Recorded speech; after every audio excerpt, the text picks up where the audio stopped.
Todos los domingos estamos teniendo esta transmisión, además que se pasa por YouTube, por todos lados, que el fin es hablar de la situación política en el país y ir aterrizando algunos conceptos, porque parte del problema que estamos teniendo en la política es que no hay conocimiento político, no hay docencia política, que es una de las cosas que los políticos deberían de hacer, ¿no? En vez de salir a pelearse todos los días, a discutir, a meterle cabe al otro y estar más preocupados en cuánto es lo que ganan o cómo se pelean contra el otro, se olvidan al final de los peruanos, de nosotros, ¿no? Que somos los que en última instancia les pagamos el sueldo. Entonces, este espacio tiene como fin esto. Ir aterrizando conceptos, ir rebatiendo. También me interesa primero, me interesa escuchar cuáles son sus opiniones, ¿no? Pero, vamos así. Los temas que vamos a tocar el día de hoy son varios, ¿ya? Y vamos a tratar de hacerlo súper rápido porque tenemos que entrar no quiero pasarme 45 minutos, que eso es lo máximo que normalmente hago las transmisiones. Uno, son las protestas. Dos, la división que se ha ido generando. Tres, el uso de la fuerza. Cuatro, qué deberíamos de hacer y la renuncia de Dina. También hablar un poco del capítulo económico de la Constitución porque son elementos que en esta semana, en estos días han estado tocando. Entonces, importante, necesario aclarar los puntos. Punto uno. Vamos ya casi 60 días de marchas, huelgas, protestas. ¿Ya? Esto de verdad, 60 días es bastante tiempo y tenemos que ser objetivos. Porque acá lo que tenemos que preguntarnos es ¿qué se ha ganado? Acá hay que saludar a las personas que se han mantenido firmes en su lucha. Yo personalmente estoy de acuerdo con la emoción de la lucha. Esto lo he repetido varias veces. Estoy de acuerdo con la indignación, con el enojo, con el fastidio, la rabia que podemos sentir ante la clase política, porque nos han venido defraudando una y otra vez. El tema es que nos prometen tantas cosas y son a veces tan imposibles de realizar, que uno se frustra, ¿no? Es como, por ejemplo, tu flaco que agarra, ¿no? Tu enamorada que te dice, oye, ya que voy a llevarte a comer a tal sitio y no te lleve. Entonces tú dices, oye, este pata me está fallando una vez, dos veces, tres veces, 10 veces. Entonces tú dices, oye, esto acá me están agarrando de tonto, ¿o qué? Entonces, lo mismo nos ocurre a nosotros como ciudadanos, ¿no? Entonces, con respecto a la rabia, la indignación, yo estoy de acuerdo. En lo que no estoy de acuerdo es en el por qué. Hay muchos que están marchando, están protestando, y lo he dicho mil veces, por un porqué que en muchos casos no es viable, no es realmente, no se puede realizar. Y ya lo hemos venido hablando, hemos venido diciendo punto por punto qué cosas. ¿Ya? Pero el balance en los 60 días, y esto tenemos que ser bastante claros, es negativo. Es negativo para el país en general. 60 días de marchas que el Perú está detenido, que muchas personas se han quedado, dicen, que se han quedado prácticamente secuestradas en sus ciudades, es un elemento que es bastante crítico. Y acá tenemos que ser bastante claros. Y lo hemos también dicho.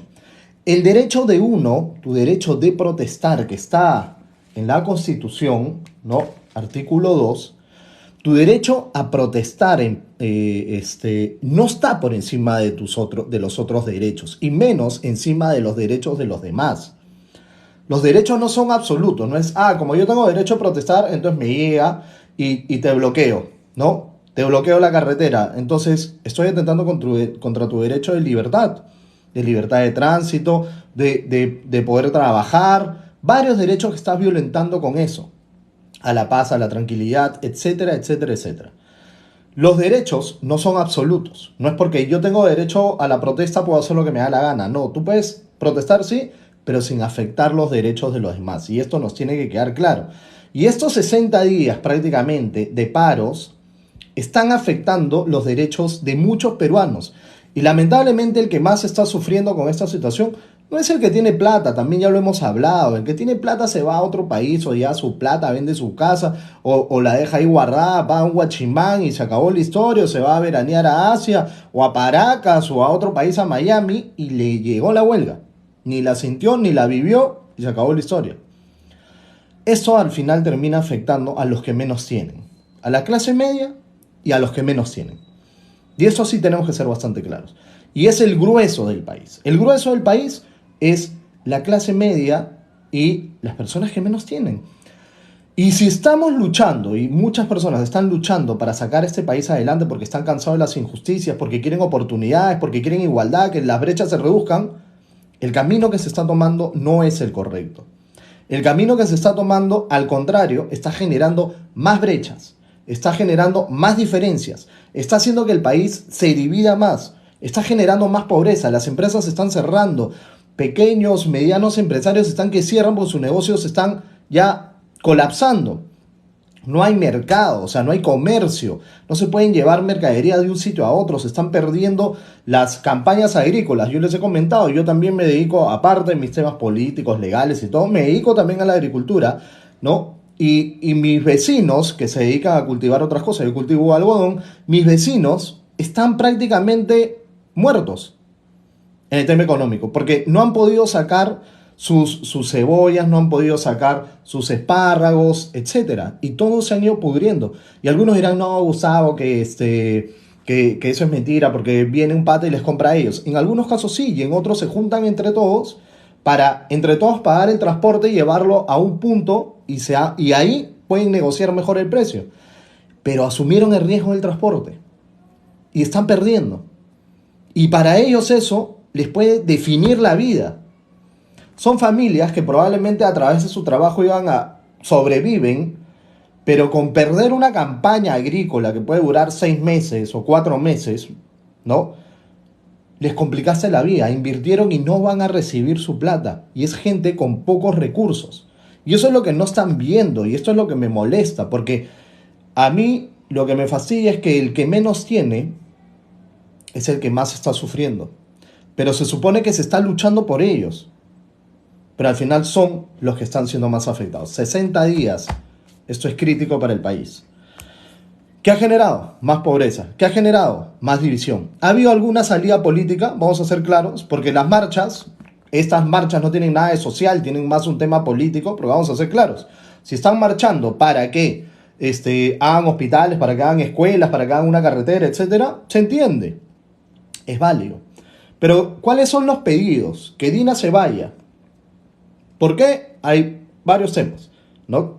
Que el Congreso se cierre, que haya asamblea constituyente, y así, ¿no? Temas que uno dice, bueno, todos son pedidos políticos, ¿no? Que hay una nueva mesa directiva. Al final, ustedes creen, vamos a ser claros, ustedes creen que el campesino de la ciudad de Ilave que ha venido, ¿no? Del pueblo de Ilave que ha venido hasta Lima, entiende qué es una mesa directiva. Y con esto no estoy ignoranteando a nadie, ¿ya? Tampoco me vayan a tomar a mal.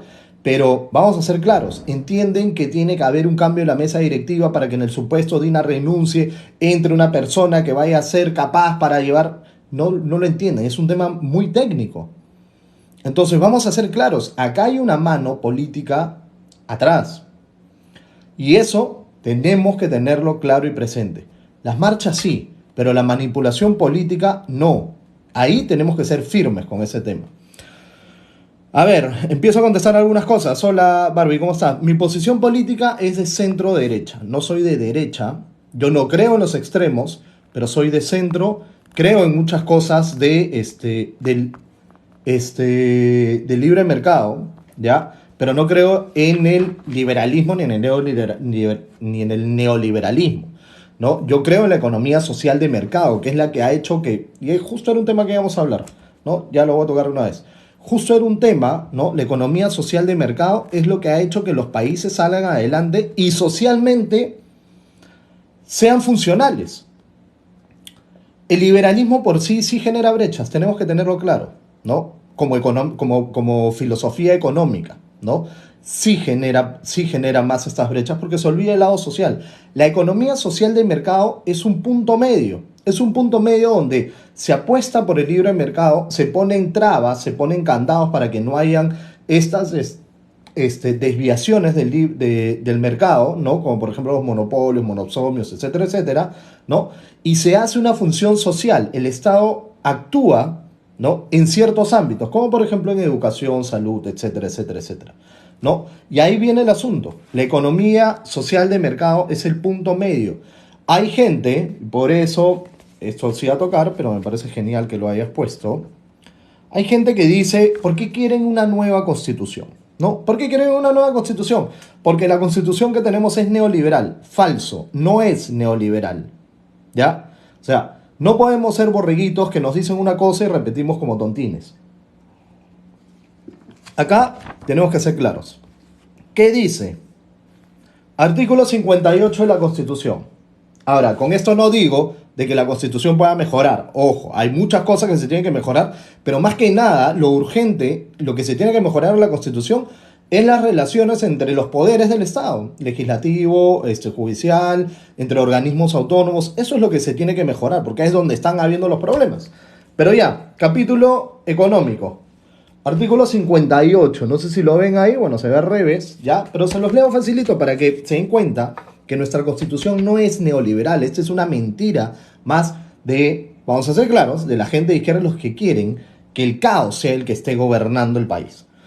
La iniciativa privada, artículo 58, cómprense su constitución, por favor. Yo no soy un experto constitucionalista, pero he estudiado derecho, ¿no? Y esto me lo leo buena parte de los días. Casi todos los días tengo que recurrir a mi constitución porque trabajo. Entonces, la iniciativa privada es libre, ¿ya? Se ejerce en una economía social de mercado. Acá lo dice la Constitución. Se ejerce, ¿no? La iniciativa privada es libre y se ejerce en una economía social de mercado. Bajo este régimen, ¿cuál régimen? La economía social de mercado, el Estado orienta el desarrollo del país y actúa principalmente en las áreas de promoción de empleo. ¿Qué es lo que está faltando ahorita? Chamba. Entonces, ¿qué es lo que queremos todos los peruanos? Trabajar, ¿no? Producir, sacar a nuestra familia adelante, etcétera. Ya, ¿no? ¿Por qué una economía social de mercado? Porque esta se dirige, se orienta a la promoción del empleo, a la salud. O sea, lo está poniendo como prioridad la Constitución. No es que, que sí, la Constitución no habla de la salud. Sí habla de la salud. La educación. Miren, la seguridad, servicios públicos e infraestructura. Y realmente, cuando uno estudia derecho, ciencias políticas, etcétera, sabes que las funciones primordiales del Estado, ¿no? Es brindar seguridad, ¿no? Brindar seguridad, y justamente preocuparse del tema de salud, ¿no? Educación, servicios públicos, etcétera, etcétera. La seguridad va en muchas líneas, no solamente en seguridad ciudadana, en la que tú puedas salir a la calle, va muy ligada también a la seguridad jurídica, etcétera, etcétera. Seguridad de contratación, muchos temas. Para eso se crearon los estados. Cuando se crearon los primeros estados, ¿no? Ahí en las tribus, etcétera, nombraban a un jefe que era el que protegía la aldea, porque ese jefe era el que brindaba seguridad. Se organizaba con otros más, se hacía como un ejército, y así la comunidad podía vivir tranquila y en paz. Y ahí vamos al siguiente punto que vamos a tocar. Así es que a través de la fuerza, ¿no? De que tú como ciudadano le otorgas el uso de la fuerza a una autoridad, ¿no? Que el Estado empieza a establecerse, a fundarse y a encontrar, ahí está el tema, encontrar su motivo. Parte del motivo de un Estado es el otorgamiento de la seguridad y por eso se le da la autoridad. Y ahí viene el tema de fondo. ¿Qué es lo que está pasando con estas marchas? Muchas personas agarran y dicen, sí, que hay abuso policial, que esto es lo otro. De acuerdo, hay muchos casos de abuso, hay muchos casos de asesinato que también he condenado acá. Los que me conocen saben que yo no, porque yo soy de tal ideología, entonces me tapo los ojos. No, acá, si toca criticar para un lado, vas a criticar el doble si es de tu lado. Porque tienes que ser menos tolerante cuando los errores vienen de tu lado. Entonces no es que, miro para otro lado y me hago loco, no. Entonces, ¿ha habido abuso? Ha habido abuso. ¿Han habido asesinatos por parte de la policía? Los han habido. ¿De que es todas las personas que el número son por asesinato de la policía? No, hay que aprender a separar. Porque incluso en toda esa cifra hay aproximadamente unas 14 personas que han muerto como consecuencias de los bloqueos. Entonces tampoco podemos ser no tan simplistas de decir, sí, que se han matado más de 60 personas. A ver, aguanta, la policía ha matado más de 60 personas. No, esperen. Vamos punto por punto, ¿ya? No vamos a tocar ese tema hoy día, pero sí vamos a tocar sobre el uso de la fuerza, ¿ya? Max Weber, ¿ya? Que es un politólogo alemán, bueno, ya murió evidentemente. Él decía que el Estado, cuando definía al Estado como aquel que tiene el monopolio del uso legítimo de la violencia. Ojo, entiéndanlo. El Estado es aquel que tiene el uso legítimo de la violencia, ¿no? El que tiene el monopolio del uso legítimo de la violencia. ¿Qué significa esto? Que solamente el Estado tiene el monopolio, solo el Estado tiene el uso legítimo de la violencia. ¿Cuándo tienes que ejercer la violencia? Para proteger a tu población. ¿Cuándo tienes que proteger a tu población? ¿No? Cuando se dan este tipo de cosas que se altera el orden social y se alteran los derechos de otro. Es ahí donde tú puedes ejercer la violencia. Por eso es que se crean los estados. Lo vuelvo a repetir.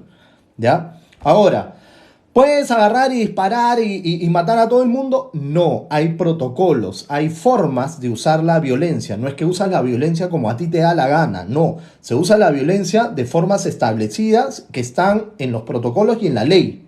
No se puede usar de otra forma. Por eso es que ha habido abusos y han habido asesinatos. Porque no se han respetado ni la ley ni los protocolos en varios casos. ¿Ya? Pero sí se necesita usar el uso de la fuerza y de la violencia.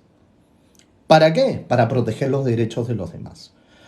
Lamentablemente, y esto es un tema que sí tenemos que hacerlo claros, la autoridad en el país se ha ido socavando año tras año y año tras año.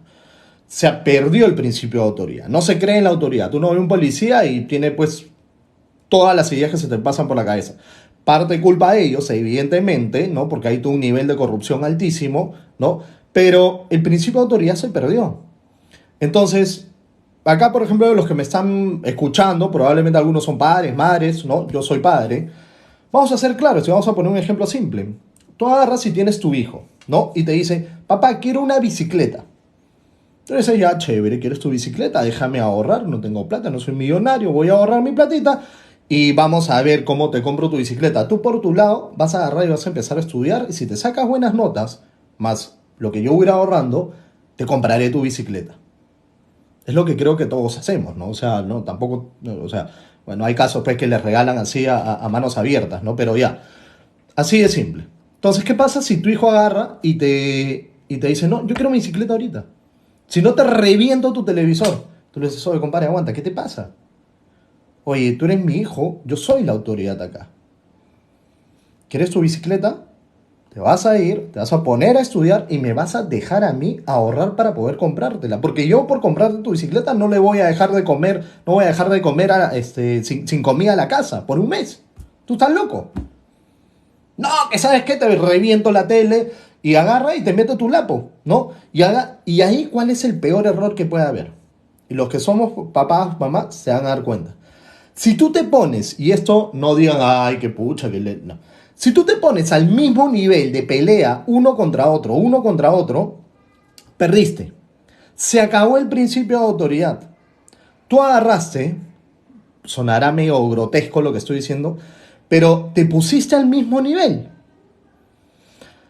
Y claro, el ciudadano, el Estado tiene como fin proteger al ciudadano, es el fin, ¿no? Pero tú no puedes estar como policía, como Estado, ¿no? Te paras ahí y todos los policías en una línea recibiendo palazos, piedrones, empujones, patada, puñete y todo.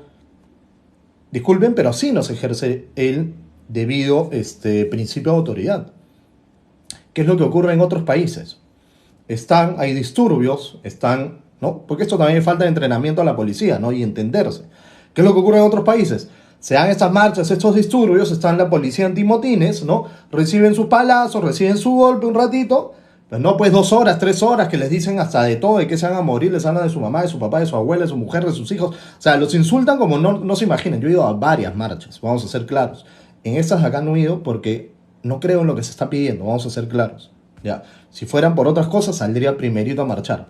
Pero agarran, se pelean con los policías y todo, ¿no? Y en otros países reciben un poco de palitos, pero el que se atrevió a meterle un palazo a un policía, ¿no? Ya lo marcan, hay otros policías atrás. Ah, ya está marcadito. A ver, otro más. Y en un momento se abre ¿no? la pared de policías y empieza la correteadera. Y detienen a las personas. Eso es lo que se está empezando a hacer ahora, ¿no? Evidentemente está empezando a haber más madurez con respecto al accionar de la policía. Detener a las personas es, ¿cómo se llama? Represión policial, no lo es. ¿Ya? Vamos a ser claros. Porque la función del policía, uno no le paga a la policía, porque nosotros le pagamos a la policía, todos los peruanos le pagan a la policía con sus impuestos. No le pagamos para que se esté agarrando a palazos, a piedrones contra manifestantes, ¿no? Porque ¿no? Es echarle más leña al fuego. Sencillamente, le pegaste a un policía, cometiste un delito. Rompiste, no sé, un semáforo, ¿no? O el ornato, o le reventaste piedras, o quemaste un edificio, lo que sea, delito. Bloqueaste la carretera, es delito. Así de simple. Quisiste entrar a un aeropuerto, estás cometiendo delito. Te pusiste a saquear tiendas, estás cometiendo delito. ¿Y qué pasa cuando se comete delito? Ah, estoy bien, te aplaudimos. Oye, bacán por ti. No. Te tienen que detener, la policía te tiene que detener y llevarte preso. Ay, pobrecitos que van a violar sus derechos. Bueno, pues, tienen que ver, ¿no? Sus abogados, etcétera, ya cada uno tendrá que ver qué se hace.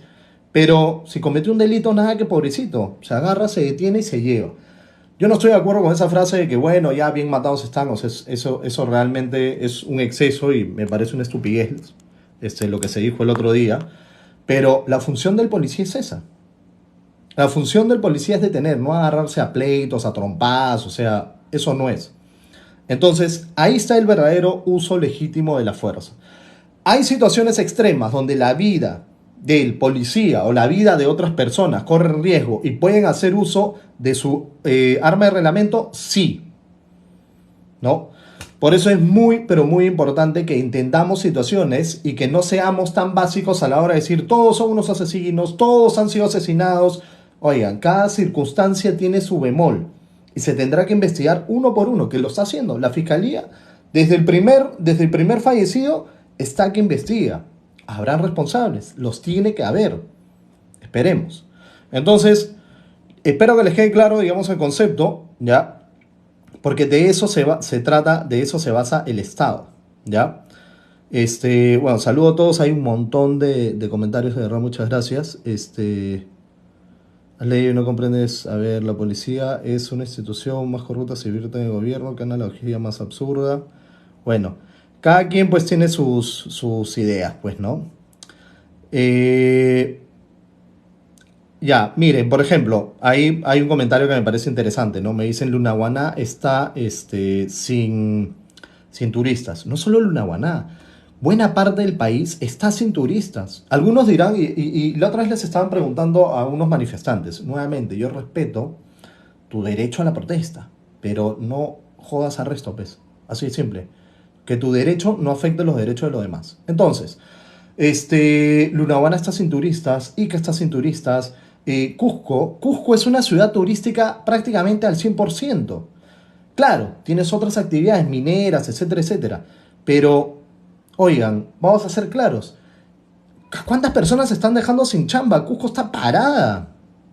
Eso no es justo. Y la otra vez le preguntaban a algunos manifestantes y decían, bueno, yo no vivo el turismo, a mí no me interesan los otros. Entonces, si no te interesan los otros, ¿por qué jodes que tú nunca, que otras personas no se preocuparon por ti? No entiendo. O sea, ¿en qué momento hacer justicia implica ser injusto con los otros? O sea, no está bien. Eso no está bien. O sea, si tú dices, yo marcho porque se han olvidado de mí, porque, claro, nunca nadie volteó a ver en la situación en la que vivo, en la pobreza y etcétera. Está bien, es válido. Cualquiera estaría enojado por eso. Pero, ya, entonces ahora tú te olvidas de los otros. Te llega al huevo si los otros tienen que comer o no tienen que comer. Eso es lo que está mal. Y eso es lo que tenemos que, evidentemente, aclararlo, ¿no? Bueno, seguimos. Hablamos del tema de, bueno, evidentemente, a los de izquierda que quieren que se cambie el capítulo económico, no van a entender que existen prácticamente, en la práctica, ¿no? Hay algunas otras, pero son diferencias mínimas, ¿no? Existen como teorías económicas de los estados el liberalismo, el comunismo, y el punto medio es la economía social de mercado. Que el Estado produzca, genere riqueza, para que con esa riqueza, con las empresas que pagan sus impuestos, por eso es tan importante que haya inversión, con las empresas que generan ingresos, riqueza, generan impuestos, porque, a ver, ¿de dónde saca plata el Estado? A veces es bien tonto pensar que el Estado saca plata de los árboles. No, el Estado saca plata de los impuestos. El Estado recauda impuestos. Y una porción muy minúscula de los derechos que le tenemos que pagar a veces, por ejemplo, cuando vas a sacar tu DNI. Pero esos son, pues, o sea, esos derechos que pagas es prácticamente para compensar el gasto, pues, del carnet y un par de tonterías por ahí. Pero el Estado gana plata de los impuestos. Si no hay empresas, ¿de dónde saca plata el Estado? ¿De dónde saca plata el Estado? Y algunos dirán, no, de la minería, porque vamos a agarrarnos la minería. Genial. ¿Cuántos miles de millones cuesta hacer una mina? ¿Cuántos miles de millones cuesta hacer una mina? El Estado los tiene para hacerlo. Uno cree que el Estado es supermillonario y que tiene unas alcancías pero gigantescas. No es así. No es así. ¿Quién va a invertir? El Estado no sabe invertir. Póngame un ejemplo de una empresa del Estado que funcione. Porque esa es otra, ¿no? Que dicen, ay, el Estado, ¿cómo se llama? No puede hacer actividad empresarial. No hay empresas del Estado. Falso, sí hay empresas del Estado. La misma Constitución también lo dice. Por eso no caigamos en las mentiras. Dice, solo autorizado por ley expresa, el Estado puede realizar subsidiariamente actividad empresarial directa o indirecta, por razón de alto interés público o de manifiesta conveniencia nacional. Es decir, la Constitución lo que dice es que el Estado sí puede hacer una actividad empresarial, pero que tiene que ser dada por ley. Es decir, el Estado quiere entrar, no sé, a producir jeans porque dice, ya, es una necesidad social que se hagan jeans. Evidentemente no lo es.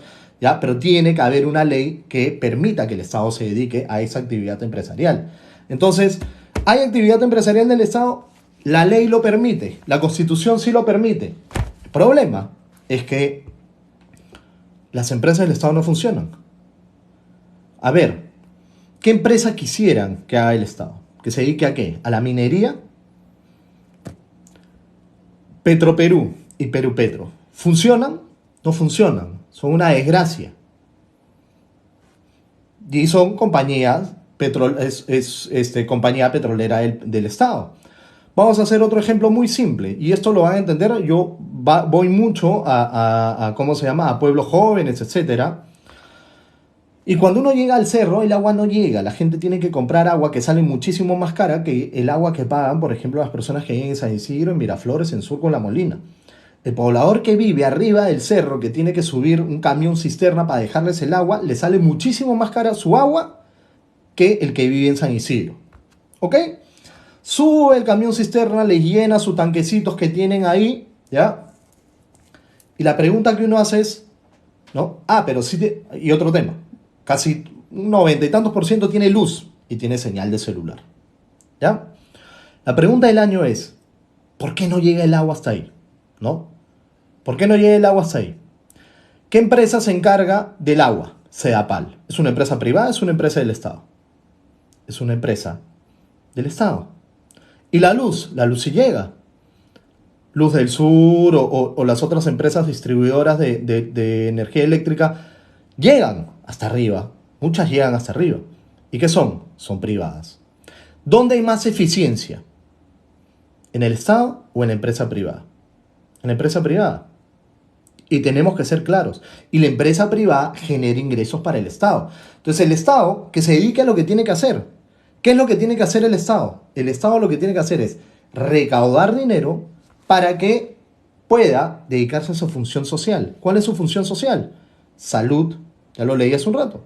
Salud, educación, seguridad, servicios públicos e infraestructura. Es decir, ponerte tu carretera, poner tu puente, poner tu pista, dar una buena seguridad jurídica y seguridad que haya una buena policía que pueda salir de tu barrio, no te estén robando, no te estén violando, no te estén pegando, ¿no? Que haya una buena educación, que las personas estén bien educadas, los colegios estén no solamente bien en tema de infraestructura, sino que los profesores sean buenos, que tengas un buen material, que incluso aquellas personas que viven en pobreza tengan su alimentación adecuada, porque necesitas estar bien alimentado para poder estudiar bien, ¿no? Y empleo y salud.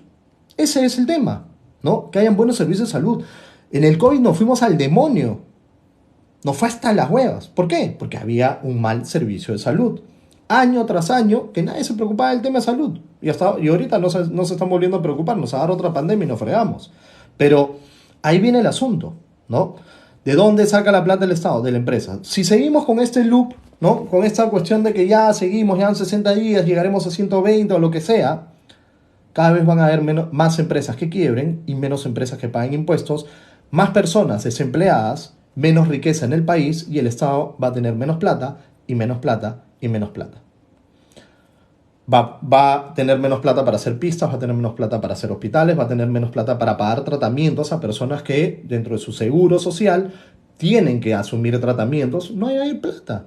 Así de simple.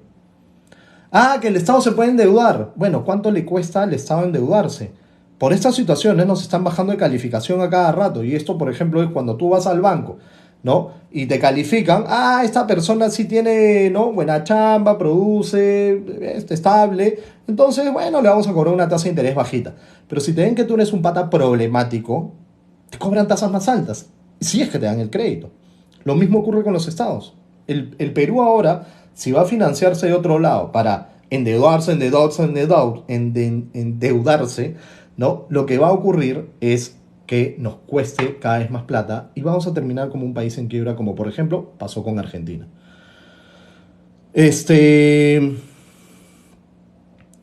Bueno, a ver, seguimos. Acá me dicen que hoy la policía nos margina y como para la inseguridad nunca salieron así. Mira, a ver, yo no voy a defender a la policía porque evidentemente uno dice, sí, para unas cosas funcionan, para otras cosas no, ¿no? Si les das a algunos, ¿no? Trabajan mejor, si no, no. Es verdad, ¿ya? Ahora, me encanta que los troles se apasionen, no estén, sí, no escuchen, no escuchen. No escuchen, ¿saben por qué no quieren que escuchen? Porque no les gusta que lean la Constitución, que se las lea, que les destape a muchas personas, ¿no? Las mentiras, ¿ya? Que no solo a la izquierda, ¿no? Hay personas que incluso sin saber agarran y repiten las mentiras y repiten las mentiras y repiten las mentiras. Acá está clarísimo, ¿ya? Sí está permitido que el Estado haga empresa, ¿ya? Pero también después salieron unos a decir, sí, que no se quiere ir Dina porque están los contratos ley. Ya, bacán, los contratos ley, ¿ya? ¿Qué dice la Constitución sobre los contratos ley? ¿Ya? Con esto ya empezamos a terminar. Dice, artículo 62, mediante contratos ley el Estado puede establecer garantías y otorgar seguridades. No pueden ser modificados legislativamente sin perjuicio de la protección a que se refiere el párrafo anterior. ¿Ya? La libertad de contratar garantiza que las partes puedan pactar válidamente según las normas vigentes al tiempo del contrato. Vamos a ser claros, ¿ya? Tenemos que entender que estábamos en el año 93, ¿no? Cuando se hizo esta constitución, veníamos de una crisis, que los que se olvidan de su historia, ¿ya? Lo van a no lo van a entender, pero los que saben algo de historia, vivieron la época de Alan García, teníamos una hiperinflación alucinante. Probablemente seamos el país con mayor inflación que hubo en la historia, a nivel mundial. Fue en el primer gobierno de Alan García. Entra Fujimori en los 90. ¿Qué empresa quería invertir en el país? Ninguna. Ninguna empresa quería invertir en el país. El país estaba en estado de coma. Entonces se hace esta cláusula para que vengan grandes empresas a invertir al país y generen empleo, que fue lo que generó la riqueza que hubo en un momento. La riqueza no llegó a todos, estamos de acuerdo, pero la pobreza que hubo de 60% se redujo a hasta la prepandemia, o sea, hasta el año 2019, se redujo a un 13%, de 60 a 13. Decir que esto no funciona, hazme el favor, pues. De que puede ser mejor, sí puede ser mejor. Y tenemos que ver la forma de que sea mejor. Pero no agarremos y digamos, pues, ay, todo es culpa de esto y si lo cambiamos, ¿no? Ahora todo va a ser bonito. No. Por ejemplo, existe el derecho a la salud. En la Constitución está. Y ya hemos hablado hace un rato de que el Estado se debe preocupar por eso. Pero la pregunta es, ¿hay una buena salud? No. A veces las cosas están en la Constitución escritas, pero no funcionan como deberían de funcionar. ¿Por qué? Ya no es un problema en la Constitución, es un problema de la gestión de las autoridades. ¿Ya? Entonces, los contratos ley. En ese momento era necesario dar estabilidad. Al que vaya a invertir, compadre, ven a invertir, no te vamos a mover las reglas de juego, tú quédate tranquilo, hacemos contratos ley. Y no fueron miles de contratos ley, fueron pocos. Y el día de hoy, ¿ya? El día de hoy vamos a ser claros, ¿ya? Quedan 1, 2, 3, 4, 5 contratos ley. 5 contratos ley vigentes. ¿Ya? ¿Qué tanta vaina, no? Entonces vamos a cambiar toda la Constitución porque hay 5 contratos ley vigentes. Y además, porque dicen que Dina no se quiere ir porque justo toca renovar ahorita. Mentira. El próximo contrato ley que toca renovarse, si es que se renueva, o sea, vence el contrato, ¿no? Porque si vence el contrato se puede vencer o se puede renovar. El contrato ley que está más próximo a vencer, que no necesariamente significa que se vaya a renovar, es en el año 2027. No es en el año 2023, no es en el año 2024, no es en el año 2025-26, es el año 2027. Si no hay elecciones generales antes, igual no le toca a Dina negociar eso. Porque, por dos motivos. Uno, porque se vence después. Y dos, en el supuesto se venciera, no necesariamente se renueva. Entonces, dejemos de ser víctimas de las mentiras. Vamos a ser claros. No caigamos en las manipulaciones de algunos que lo que hacen es meternos ideas y claro, Dina no se quiere ir porque toca renovar contrato ley. ¿De quién es el contrato ley que toca renovarse el 2027? Minera Chinalco, el proyecto es Toromocho, que se firmó ese contrato en el año 2009. Y el siguiente también del 2027 es Compañía Minera Antapacay, proyecto Antapacay, que se firmó el contrato en el 2011. Listo, esos son. O sea, acá se habla con fundamento, no, yo no meto floro, ¿no? Y meto discursos así, como justamente los que yo combato, ¿no? Entonces, no caigamos en la mentira del tema de los contratos ley, ¿ya? Eso es una nueva narrativa, un nuevo discurso de la izquierda, ¿ya? ¿Quién hizo la nueva constitución? Ya, vamos a hablar de ese tema, ¿ya?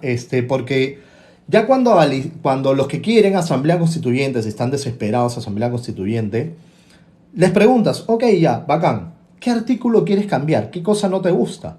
¿No? Ya no entran en esa discusión porque saben que no saben qué quieren cambiar, ¿no?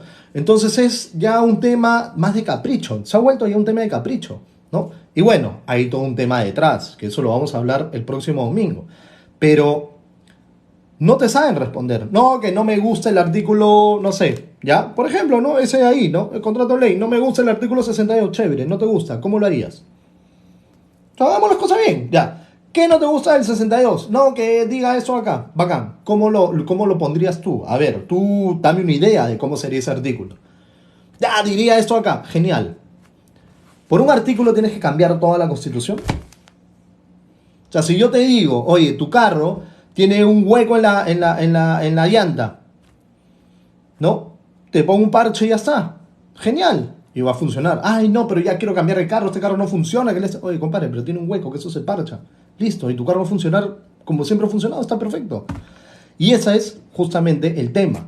Porque para cambiar la Constitución basta con reformarse. Si hay un artículo que no gusta, 2 artículos, 10 artículos que están mal, se reforma. ¿Cómo se reforma? Artículo 206. Es decir, la Constitución no es cerrada. No es cerrada en decir, no me puedes reformar, ¿no? Si hay algo que está mal en mí, ya te fregaste, estás condenado a eso, ¿no? La misma Constitución dice, oye, si pasa el tiempo, ¿no? Y las circunstancias cambian y se tiene que reformar algo, yo misma establezco mi mecanismo para reformarme. ¿Cuál es? Artículo 206. ¿Qué dice el artículo 206? Toda reforma constitucional debe ser aprobada por el Congreso con mayoría absoluta del número legal. ¿Y dónde está el tema de este asunto de la Asamblea Constituyente? Que quieren sacar la potestad de cambiar la Constitución o hacer una nueva, sacar esa potestad del Congreso. ¿no? Y dársela a una asamblea constituyente que no existe en la Constitución, no existe esa figura de asamblea constituyente. Para hacer la asamblea constituyente se va a tener que hacer una reforma constitucional y poder ingresar en la Constitución de ahora qué significa una asamblea constituyente, cómo está constituida, si es por 10 asambleístas, por 20, por 100, por 130, por 200, yo que sé qué funciones tiene, cuánto tiempo tiene para hacer la constitución. Después hay que hacer la constitución, cómo se aprueba, cómo se desaprueba, se va a referéndum, no se va a referéndum. Todo eso tiene que estar regulado. ¿Y cómo se regula? A través de una reforma constitucional. O sea, querrámoslo o no, tenemos que pasar por acá. Y si no te gusta la constitución, no, que esa constitución me llega y yo no la quiero, porque esto que el otro, bueno, pues ya, eres peruano, compadre, la tienes que respetar. ¿Para qué estás pidiendo entonces una nueva constitución si no te da la gana de cumplirla? Si esta no la cumples, si esta no la has leído, si esta no la sabes, ¿para qué quieres una nueva? Si no la vas a respetar tampoco. O sea, si es ley muerta y ya me llega todo, ¿para qué? Entonces, ¿para qué discutimos?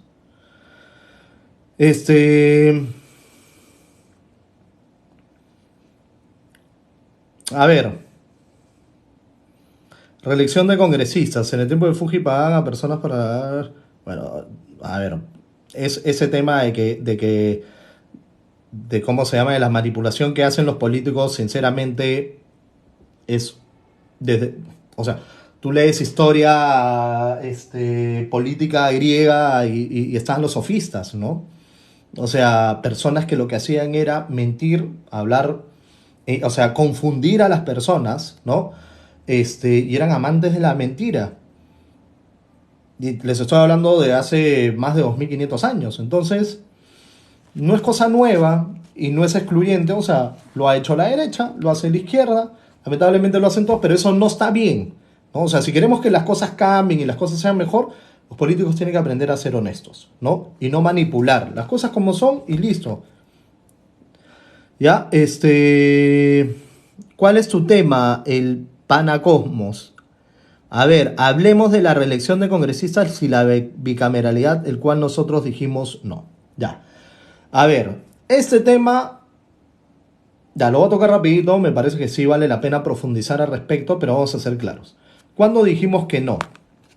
Año 2018, si no me equivoco, fue el referéndum.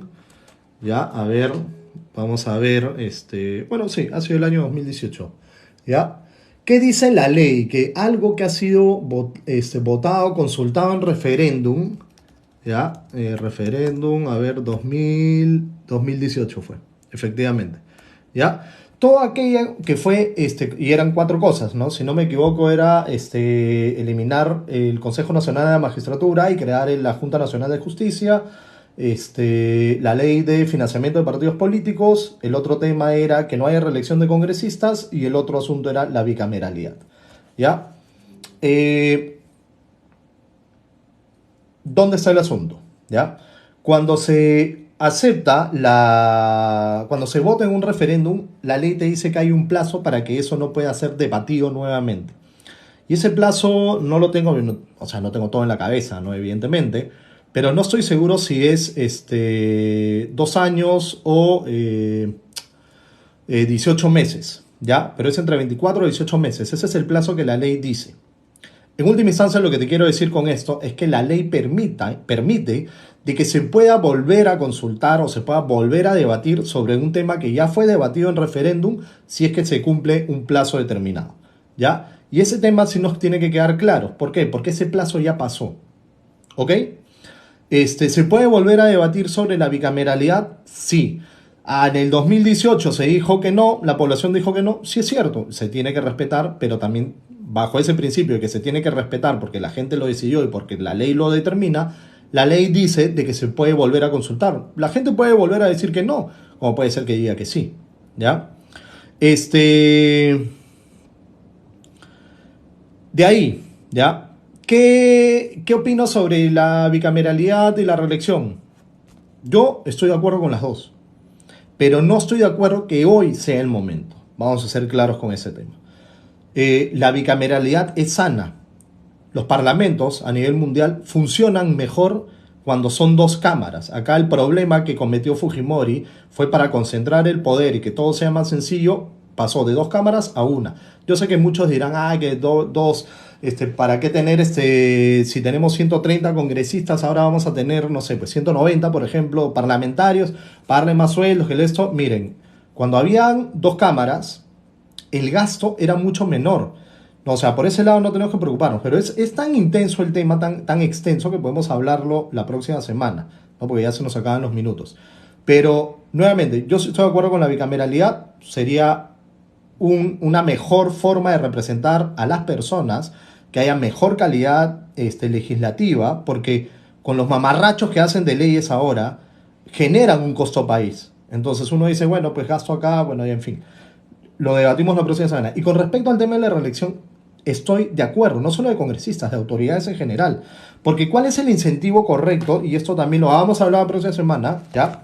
Voy a anotar cuáles son los temas que quieren hablar. Vamos a ser claros, si te pongo otro ejemplo. Tú tienes una empresa, ¿ya? Tienes una empresa y tú dices, vendes, no sé, pollos a la brasa. Vamos a poner un ejemplo, ¿no? Vendes tu pollo a la brasa, ¿no? Haces delivery, te llaman por teléfono, ¿no? Y te dicen, oye, compadre, ¿sabes qué? Quiero que me mandes 2 pollitos, ¿no? Con papas y todo, le mandas tu pollo. ¿Cuál es tu incentivo? Ganar la plata, ¿no? La utilidad que es, ¿no? El pollo. Pero tu incentivo de hacer un producto de buena calidad, ¿no? Porque tú le puedes enyugar el pollo y resulta que era una basura y te compró una vez y se acabó. Pero si tu pollo es de buena calidad, tu incentivo es que el pata te vuelva a comprar. Si es de mala calidad, sencillamente no te va a volver a comprar. Es más, se va a quejar, va a decir, oye, nunca le compren a este pata. Esos son los incentivos correctos que se da en el mercado en general y es el incentivo correcto que se debería aplicar en la política. Si tú tienes un político que hace su buena chamba, ¿por qué no lo reeligen? Que se dedique a la política y que tengamos políticos profesionales. Nuevamente, uno de los problemas que tenemos en la política es que no hay políticos profesionales.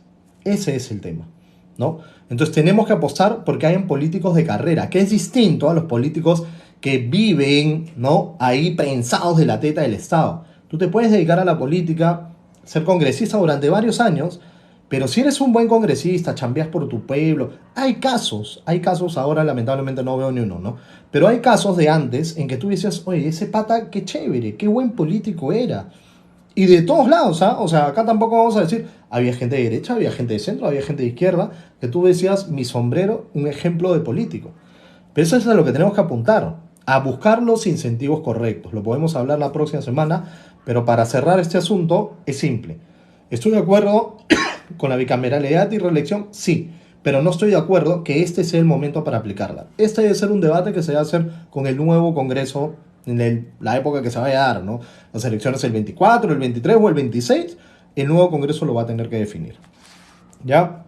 Estamos en una situación tan complicada, ¿no? Que no podemos hacer ese tipo de reformas el día de hoy. ¿Ya? De acá a 20 años puede ser. No, o sea, se mete a referéndum y la gente dice que no, no, pues no. Sí, la reelección fue anulada porque siempre los mismos. Bueno, pero si ahí viene el tema, ¿no? Se pueden poner también plazos, ¿no? O ya puede ser reelegido máximo 2 veces, ¿no? Y te vas a descansar un tiempo, a estudiar, a mejorar, ¿no? O sea, siempre van a haber salidas. Estoy de acuerdo que tampoco puede ser una reelección eterna, ¿no? Sobre todo, por ejemplo, para temas de alcaldes, gobernadores regionales, vamos a ser claros, hasta yo estoy de acuerdo que los presidentes se puedan reelegir una vez, ¿no? Como pasa en otros lados, generas estabilidad, generas, ¿no? Que ese es parte del problema que tenemos como país, armar un plan a largo plazo. Porque lo que ocurre es, entra un alcalde, entra un gobernador, entra un congresista, entra un presidente, y lo único que hacen es querer tumbarse lo que hizo el anterior, ¿no? Y en 4 años tratar de hacer a la loca cosas que a veces requieren soluciones a largo plazo.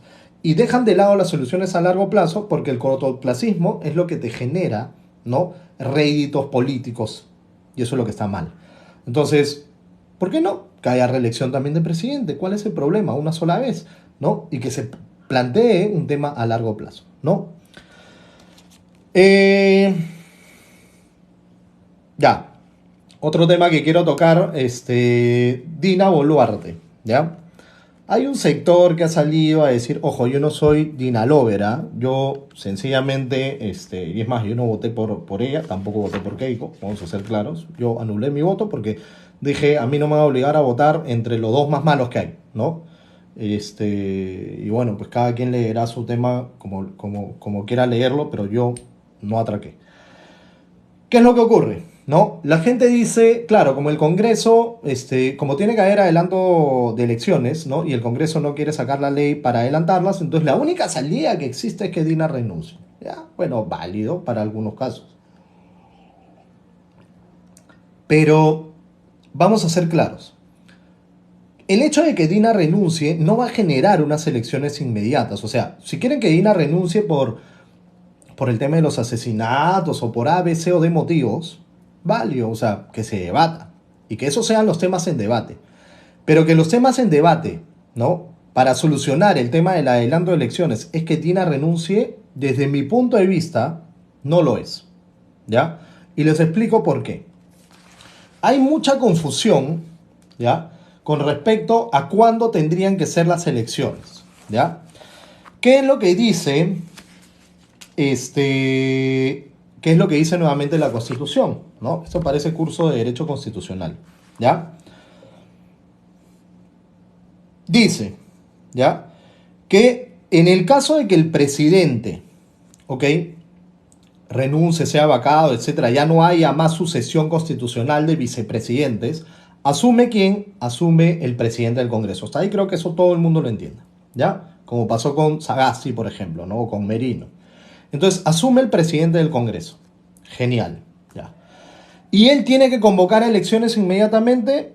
Sí. ¿Qué es lo que dice el artículo 115? ¿No? Si el impedimento es permanente, es decir, ¿no? En este caso renuncia, ¿no? El presidente del Congreso convoca de inmediato elecciones. Y acá tenemos que ser precisos. Convoca de inmediato a elecciones, lo cual no significa que las elecciones sean de inmediato. ¿Entienden? Algunos me dirán, pucha, que esta es una leguleya, Gustavo. No, es lo que la ley dice. La convocatoria debe ser inmediata. Y eso también es un problema, porque como abogados, ¿ya? A veces, ¿qué significa inmediato? ¿No? Inmediato puede ser un día, 2 horas, 10 días, un mes. ¿Qué es inmediato? ¿No? O sea, lo correcto es que digan, ¿no? En el plazo no mayor de 7 días debe de convocar a elecciones. Y esa es la convocatoria. Y ahí viene el asunto. Cuando se convocan a elecciones, existe un cronograma que definen las autoridades electorales. ¿Quiénes son las autoridades electorales? Jurado Nacional de Elecciones, Oficina Nacional de Procesos Electorales, o sea, OMPE y la RENIEC. Bueno, el RENIEC, ¿no? El registro, ¿ya? O sea, no es la RENIEC, sino es el RENIEC. Entonces, esas tres son las autoridades electorales. Ellas definen el calendario, ¿ya? Pero la ley dice que no puede ser en un plazo menor de 270 días. ¿Puede darse una reforma de esa ley según el calendario, un calendario acotado que hagan las autoridades electorales? Sí, pero muchos más han dicho que no. Ellos mismos han dicho no podemos achicarlo menos de 7 meses, 8 meses. 270 días son 9 meses. Ok, entonces, convocan a elecciones. Y eso también, artículo 115, ¿ya? Convoca de inmediato a elecciones. Ahí es el otro tema que vamos a hablar, ¿ya? ¿Elecciones qué? Elecciones presidenciales, elecciones generales, elecciones qué. La razón y la lógica nos lleva a pensar que son elecciones generales, pero el Congreso aplicará la razón y la lógica o lo hará según su conveniencia y dirá, bueno, como no hay expresamente, no dice que son generales y como hay un vacío de poder que solamente es el presidente, entonces que se convoquen elecciones presidenciales. No, pues, nos estamos poniendo ante una situación que el Congreso tiene que interpretar. Ahí hay interpretación uno que el Congreso puede dar y todos vamos a decir, oye, ¿qué? Pero, ¿entonces qué fue? ¿Me entienden, no? Si era elecciones, sí, pues, pero no decía elecciones generales, pues. Y es solamente, entonces, como falta presidente, solamente elección presidencial.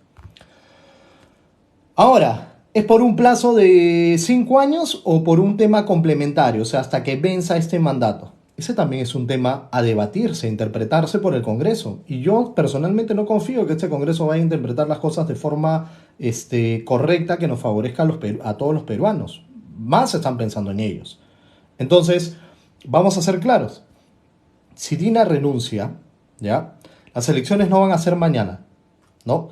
Primero tiene que suceder el nuevo presidente, de ahí tiene que convocar a elecciones, que eso puede demorar 7 días, 15 días, ¿no? Y de ahí lo que tiene que hacer es que se dé el proceso electoral, que al día de hoy demora 270 días. ¿Qué es lo que han dicho las autoridades que algunos están comentando acá sobre las primarias? ¿Qué es lo que han dicho las autoridades con respecto a los plazos? Dicen, sí, chévere, se puede acotar, ya puede ser que no sean en 9 meses, puede ser que sean 7, ¿no? Ya, ok, 7 meses, estamos febrero, ya empezamos en marzo, ¿no? Marzo, abril, mayo, junio, julio, agosto y septiembre.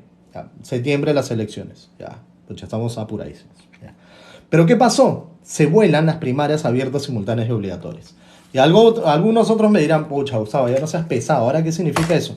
Es que todas esas son las pendejadas que hacen muchos políticos para jalar agua a su molino. ¿Ya? Las primarias abiertas, simultáneas y obligatorias, las populares PASO, ¿ya? Son el mecanismo que se creó y el que más terror le tienen los partidos políticos.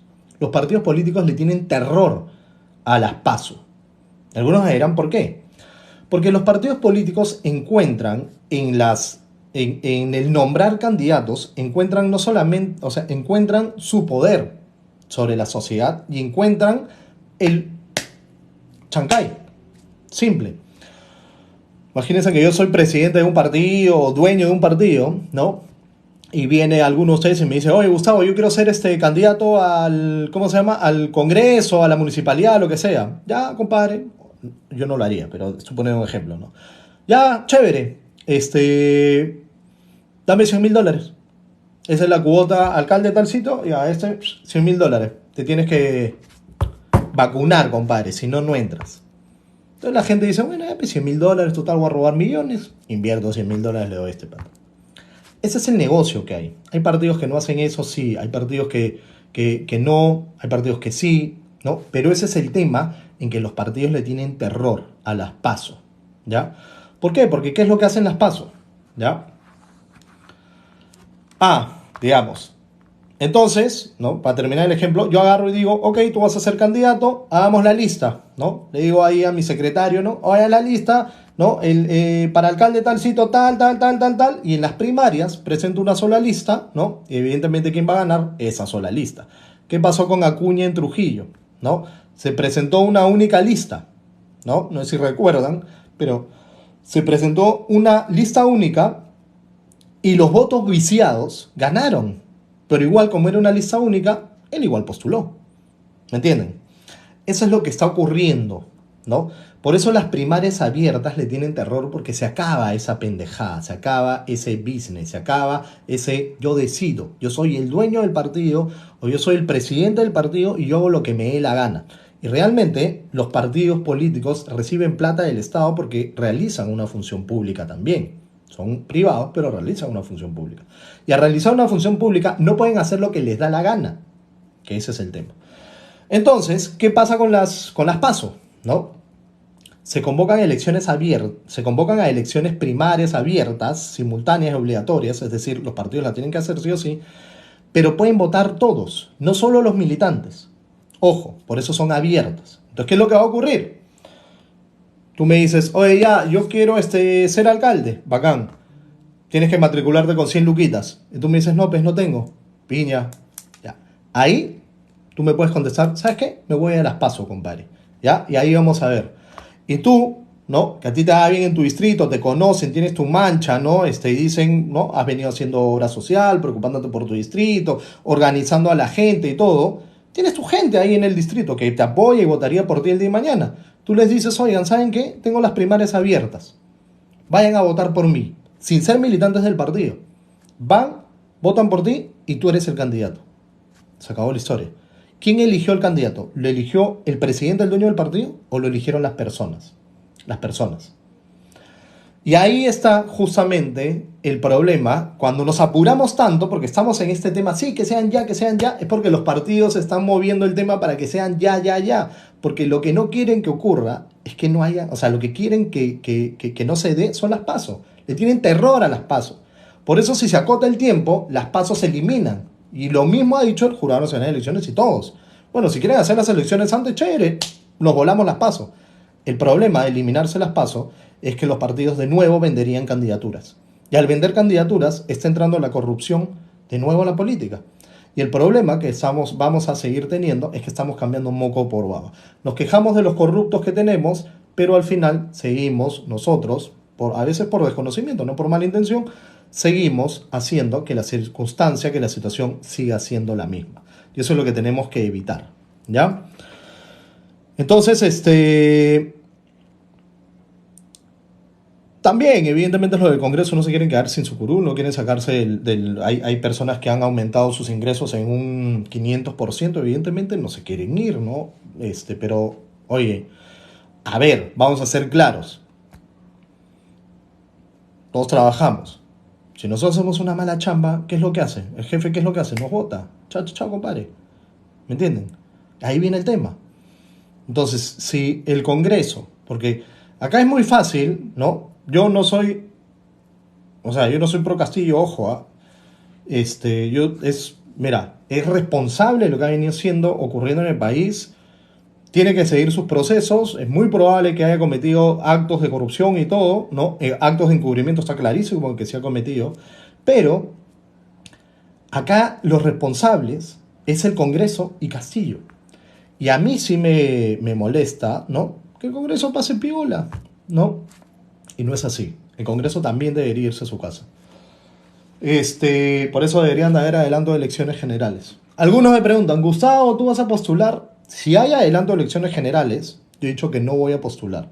Porque yo he sido las personas que desde el año pasado, desde abril del año pasado, ha estado fregando con el tema de que hayan adelanto de elecciones generales, porque hay complicidad, ¿no? Hay responsabilidad compartida en mayor o menor grado, pero hay responsabilidad compartida, los dos se tenían que ir. Y estamos promoviendo, por ejemplo, el tema de impedimentos. Impedimentos para que ningún sentenciado sea elegido en la política o sea dirigente de un partido. Y esto se los cuento rapidita, ¿ya? Si tú cometes un delito, la sentencia está vigente, no puedes postular. Pero si ya pasó la sentencia, es decir, si ya cumpliste tu condena, tú sí puedes ser elegido. El día de hoy han habido 17, o sea, ahorita tenemos 17 sentenciados en el Congreso. O sea, que han cometido un delito en su momento y que ya supuestamente están reformados, ¿no? Y son congresistas. La pregunta es simple. O más bien, la premisa es simple. La política no puede ser el refugio de delincuentes. Y ese es el problema de cuando todo es tan bajo, cuando la valla es tan baja, la política se vuelve en un refugio de delincuentes. Y vamos a ser claros.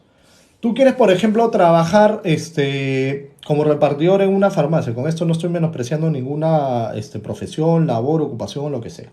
¿Ya? O trabajar de portero en un sitio, o trabajar de cajero pues, en una bodega o lo que sea.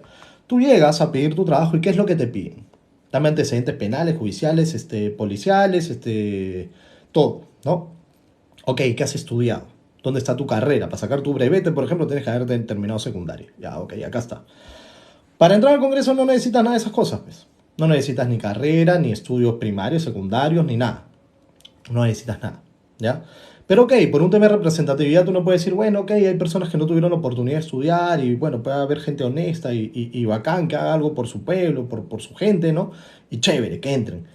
Pero que no hayan cometido delitos, pues es lo mínimo que debemos de pedir y exigir, pues, ¿no? O sea, si has sido condenado por corrupción, piña, compadre, ya no puedes ser o sea, ya no puedes ser autoridad, ya eres un corrupto. Cruzaste la línea, le robaste a la gente, ya no puedes. Vladimir Cerrón, sentenciado por corrupción. Hasta rima, ¿no? Vladimir Cerrón, sentenciado por corrupción. Entonces, el tema es, ¿no? Pero él en las próximas elecciones puede participar, porque teóricamente ya cumplió su condena, ¿no? Antauro Humala, ¿no? Participó de este tema en Andahuaylas en que asesinaron policías, puede participar en la elección. Un asesino. ¿Me entienden? Entonces, acá tenemos que ser claros. Si queremos que la política cada vez sea mejor, tienen que haber mejores políticos. Eso no se arregla con un cambio de constitución. Se arregla con que entren buenas personas en la política. Personas que sepan, personas con valores, personas honestas, con visión. Pero si siguen entrando los mismos delincuentes de siempre, vamos a seguir en lo mismo de siempre. Estamos cambiando moco por baba. Entonces, cuando tú entras a una chamba, tú postulas, te van a pedir esto. Y si tienes un antecedente, te van a decir no, no entras. Al final, ¿en qué se ha convertido la política? En un refugio de aquellos que no encuentran chamba porque tienen antecedentes. En muchos casos sí. Y eso es lo que tenemos que evitar. Nuestro país es manejado por personas que son delincuentes. Y tenemos que decirlo así. Algunos me dirán, pero Gustavo, ya están reformados los derechos humanos y todo. Miren, yo soy defensor de derechos humanos en la Corte Interamericana. No soy de estos caviares, de ONGs ni nada, porque todos tenemos derechos humanos, ¿ya? Yo creo en los derechos humanos, pero también creo que, como lo dije al inicio, los derechos no son absolutos. Y si tú tienes que los delincuentes van a ingresar en la política, hay otros bienes y derechos que debes de proteger. En concreto la política. Que no nos sigan robando, que no sigan atrasando, porque la corrupción afecta a los derechos de las personas. 25.000 millones de soles es lo que se han robado el año pasado. 25.000 millones de soles según la Contraloría, no es poca plata, es un huevo de plata. ¿Cuántos colegios, hospitales, mejores patrulleros, comisarías, pistas se podían haber hecho con eso? Bueno, se los llevaron los corruptos, ahí están. ¿Me entienden? Y el año pasado fueron 23.000 y así, todos los años agarran y nos roban de la forma más descarada. Entonces, evidentemente, ¿qué tenemos que hacer? Pones límites. El principio de idoneidad. Oye, no es un pata idóneo. No entras, pez compadre. No, que mi derecho, ¿sabes qué? Tu derecho anda chambea de otra cosa. Pero acá en la política no le entras. Así se tiene que hacer. ¿Ya? Bueno, como reflexión final, amigos, para irme, yo no quería extenderme más de 45 minutos, pero ya vamos 1 hora 10. El día de hoy estamos sufriendo una polarización muy fuerte. ¿Ya? Una polarización bastante, bastante intensa. ¿Ya? Ya se me estaba quedando un tema de lo de los contratos ley, pero ok, para cerrar el tema de contratos ley que ya me había olvidado, según el Código Civil, ¿ya? Artículo 1361 según el Código Civil, para cerrar el tema de contratos ley que se me estaba yendo, ¿ya? Los contratos son obligatorios en cuanto se haya expresado en ellos. ¿Eso qué quiere decir? Que el contrato es ley entre las partes. Tanto se habla del tema de contrato ley, ¿ya? Los contratos, cuando tú firmas un contrato con tal persona, tú has generado una ley, que es una ley entre ustedes dos. Tú firmaste un contrato de alquiler, firmaste una ley, creaste una ley que solamente afecta a ustedes dos. Por eso los contratos ley, al final, ¿no? Que lo que buscan es estabilidad. También los contratos en términos generales hacen exactamente lo mismo. Ojo, ¿ya? No hay que agarrar y volverse loco, rasgarse las vestiduras, ay, qué tales locuras. Los contratos son contratos, es ley entre las partes. O sea, si el Estado hace un contrato con una empresa, cada su contrato también tiene el carácter de ley entre las partes. O sea, y esto es en cualquier país del mundo. Solamente que se le dio este término para que suene más fuerte y le den seguridad a las personas que tenían que venir a invertir en un país que estaba quebrado, que está gobernado por la violencia del terrorismo, por una superinflación, porque miles de peruanos se habían ido a vivir a otros países y tenían que venir a invertir acá, ¿ya? Para reflexión final, que era lo que estaba diciendo hace un rato, para cerrar la transmisión, estamos viviendo una polarización muy intensa, el país está cada vez más dividido, y acá parte de la responsabilidad, hay muchas responsabilidades evidentemente, que de tal forma, de tal otra, patatín, patatán. Pero hay un tema que quiero tocar, que es la destrucción del centro, ¿ya? Tanto la izquierda más extrema y la derecha más extrema, lo que hicieron fue ir destruyendo al centro. Al centro político me refiero, ¿no? O sea, a la ideología como centro, ¿no? Como aquellos que somos capaces de decir, oye, esta preocupación social que existe, ¿no? De los comunistas es válido. La lucha por ciertos derechos, ¿no? Por preocuparnos por los más olvidados, por generar beneficios sociales, ¿no? Mejor salud, mejor educación, todo lo que hemos hablado. Y pensamos en algunas cosas como la derecha, ¿no? Hay que generar riqueza, hay que promover el empleo, la inversión, la propiedad, ¿no? Para que con eso podamos cumplir con lo otro, ¿no? Es simple. Y el centro es lo que funciona. El centro es lo que funciona en todos lados. Cuando decimos, oye, qué chévere, mira Dinamarca, ¿no? Cómo viven, todo funciona, todo es lindo, todo está chévere. Mira Alemania, ¿no? Mira Suiza, mira Austria. Sí, bueno, hay otra cultura, otra educación, sí. Pero lo que gobierna más, o sea, la gente, está metida en el centro. El centro es lo que vale allá en esos países. Y la gente se mueve en el centro. La tendencia política es centro. Acá nos han ido dividiendo y el país se ha ido polarizando cada vez más y el centro se ha ido destruyendo. Entonces tenemos dos picos y al medio, que esto debería ser así grandote, ya vale menos y acá los extremos se han vuelto más grandes. Y eso es un gran problema, porque estamos generando esta división. Y esta división, ¿no? Como país, es lo que nos está matando. Porque nos estamos empezando a odiar. Creemos que el otro es nuestro enemigo. Cuando no lo es, somos peruanos, carajo, entendámoslo. Porque cuando sale la selección a jugar, puta, todos nos ponemos nuestra camiseta, alentamos y todo. Termina el partido y, ¿sabes qué? Puta, y te metes tu bronca con el otro porque piensa distinto que tú. ¿Por qué no podemos pensar que nos estamos jugando un partido como país? Como país. A nivel Sudamérica hemos perdido competitividad. Antes éramos de los países más competitivos. Daba ganas de venir al Perú a invertir. Ahora no. Nos estamos yendo al demonio. Entendámoslo. ¿Pero por qué? Porque estamos entendiendo que el otro peruano es mi enemigo y no es así. El otro peruano es igual que tú. No exactamente igual, pero somos iguales de peruanos. ¿No? Hay gente que me dice, oye, pero tú no eres peruana, tú tienes ojos claros. Hágame el favor. Hemos nacido acá, amamos nuestro país, somos capaces de sacrificarnos, chambeamos acá, damos empleo, pagamos impuestos, no jodan. No hagamos caso a esos discursos que dividen, no hagamos caso a esos discursos que cada vez están haciendo que el país se vaya más al carajo. La única forma de salir de esta es unirnos. Por eso, el centro, el que se haya ido diluyendo y destruyendo el centro, ha sido gravísimo, porque es parte de la crisis en la que estamos hoy. Y es momento de que empecemos a construir de nuevo el centro que genera diálogo. Los extremos generan división, el centro genera unión, jala hacia el medio y todos se empiezan a unir de nuevo. Eso es lo que tenemos que buscar y eso es lo que les pido a los que me están viendo, ¿no? Vayamos por ese camino, por un camino de diálogo, de comprensión, de que a pesar de que hayan diferencias, hay más similitudes, y eso yo lo sé por experiencia. Yo me he juntado con mucha gente de izquierda, con mucha gente de derecha, con mucha gente de centro, hemos hecho análisis de la situación y nos hemos dado cuenta que en el 85% de cosas pensamos igual. Y el problema es cuando le damos más importancia a ese 15% de cosas que no pensamos igual. Y nos enfocamos ahí y nos ponemos a pelear. No, enfoquémonos en ese 85%. Y ese es el tema que les dejo como tarea y como mensaje el día de hoy.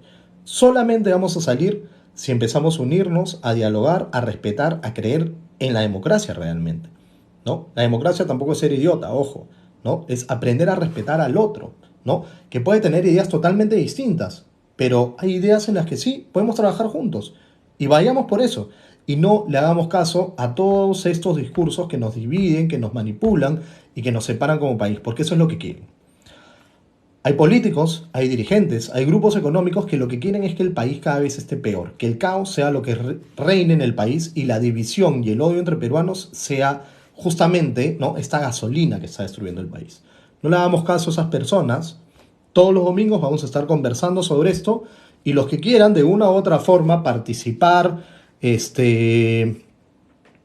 más activamente, ¿ya? Los que quieran participar más activamente y ver de armar un bloque de personas, digamos, que debatan, que piensen, que crean, digamos, en una economía social de mercado, en los principios democráticos, en el centro como respuesta a la crisis que tenemos el día de hoy, me pueden escribir directamente, podemos ir armando un grupo. Esto sin ánimos, nuevamente yo lo he dicho, ¿no? O sea, yo no tengo ánimos de que si hay adelanto de elecciones me vaya a presentar. Yo no me voy a presentar ahorita. Acá de 2026, si hay elecciones de 2026 o 2029 o lo que sea, lo que mi país necesite, ¿ya? A mí me va bien en mi chamba, no necesito meterme en política para vivir de la política. Yo hago política porque me gusta, Yo vivo por la política, no vivo de la política. Ojo, ¿no? Pero sí me interesa que empecemos a hacer una unión sobre esto, sobre esta forma de pensar que está tan diluido. Es momento de meterle punche a personas que pensamos igual, ¿no? Y empezar a crear un grupo, a recuperar ese centro que se ha perdido. Entonces, los que quieran, me escriben un mensaje directo y empezamos a armar un grupo chévere. Nos juntaremos, nos tomaremos un café, unas chelas, armaremos grupo y poco a poco lo que vaya ocurriendo, ¿no? Pero tenemos que empezar a agruparnos. Todo se ha ido dividiendo y diluyendo, es momento de unirnos. Les mando un fuerte abrazo, y nos vemos el otro domingo a las 7:30.